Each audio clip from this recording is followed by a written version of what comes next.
Pelaksanaan rapat pemungutan suara.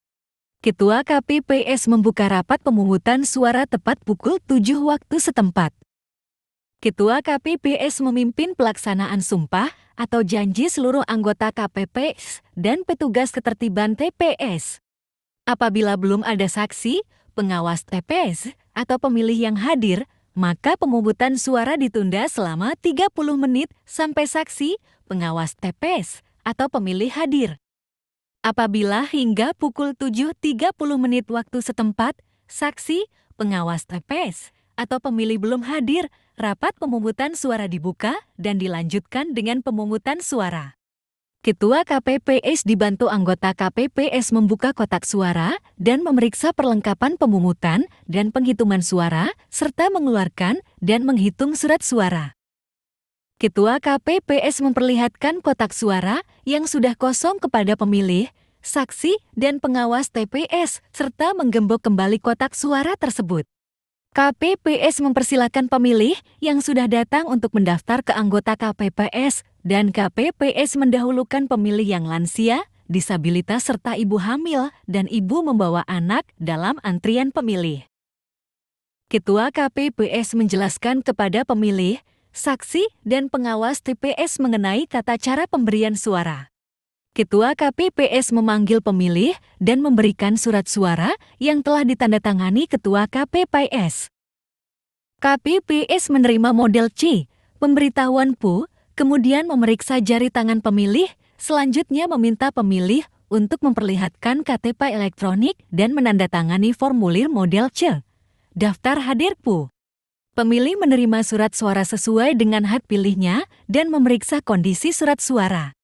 Apabila surat suara yang diterima rusak, dapat diberikan surat suara pengganti hanya 1 kali.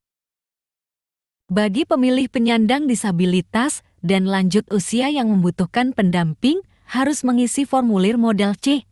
Pendamping KPU dilakukan oleh yang bersangkutan atau pendampingnya atau anggota KPPS. Pemilih mencoblos surat suara pada bilik suara. Pemilih dilarang membawa HP atau kamera. Pemilih melipat kembali masing-masing surat suara yang telah dicoblos. Pemilih memasukkan surat suara yang telah dicoblos ke dalam kotak suara, dipandu oleh anggota KPPS dengan ketentuan. Surat suara berwarna abu-abu untuk pemilu presiden dan wakil presiden. Surat suara berwarna kuning untuk pemilu anggota DPR. Surat suara berwarna merah untuk pemilu anggota DPD. Surat suara berwarna biru untuk pemilu anggota DPR di provinsi. Surat suara berwarna hijau untuk pemilu anggota DPR di kabupaten kota. Selanjutnya, pemilih mencelupkan salah satu jari ke dalam botol tinta yang telah disediakan hingga mengenai seluruh bagian kuku sebelum keluar TPS dipandu oleh anggota KPPS. Dalam hal pada wilayah kerja KPPS, terdapat pemilih yang tidak dapat memberikan suaranya di TPS karena menjalani sakit di rumah, tahanan sementara, rawat inap di rumah sakit atau puskesmas. Ketua KPPS membagi tugas kepada anggota KPPS untuk bertugas mendatangi pemilih agar dapat menggunakan hak pilihnya. Pada pukul 11 waktu setempat, Ketua KPPS mempersilakan pemilih DPTB untuk memberikan suara di TPS dan menandatangani C, daftar hadir DPTB KPU.